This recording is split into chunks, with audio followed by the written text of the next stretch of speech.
শেরপুরে আসন্ন ত্রয়োদশ জাতীয় সংসদ নির্বাচনকে সামনে রেখে শান্তিপূর্ণ পরিবেশ নিশ্চিত করতে সেনা পুলিশ সহ যৌথ বাহিনীর মহড়া অনুষ্ঠিত হয়েছে। শেরপুর থেকে মাকসুদুর রহমান এর তথ্যচিত্রে দেখুন বিস্তারিত। জনমনে থাকা আতঙ্ক দূর করতে এবং আইন শৃঙ্খলা পরিস্থিতি নিয়ন্ত্রণে রাখতে এ উদ্যোগ নেওয়া হয়। বুধবার দুপুরে শেরপুর শহীদ মুক্তিযোদ্ধা স্মৃতি স্টেডিয়াম থেকে শুরু হয় যৌথ বাহিনীর এই মহড়া। এতে সেনাবাহিনী, র্যাব, বিজিবি ও পুলিশের সদস্যরা অংশ নেন। মহড়াটি শহরের প্রধান প্রধান সড়ক প্রদক্ষিণ করে শেষ হয়। আইন শৃঙ্খলা বাহিনী জানায়, নির্বাচনকে ঘিরে যে কোনো ধরনের সহিংসতা, নাশকতা কিংবা অপ্রীতিকর পরিস্থিতি মোকাবেলায় তারা প্রস্তুত রয়েছে। মহড়ায় নেতৃত্ব দেন শেরপুর সদর উপজেলা নির্বাহী কর্মকর্তা ও সহকারী রিটার্নিং কর্মকর্তা মাহবুবা হক।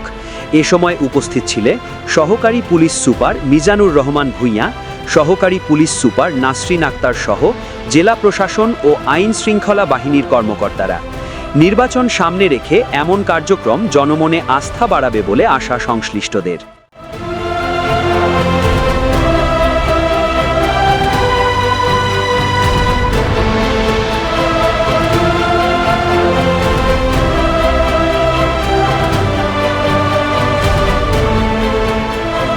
চ্যানেল 26 বাংলা।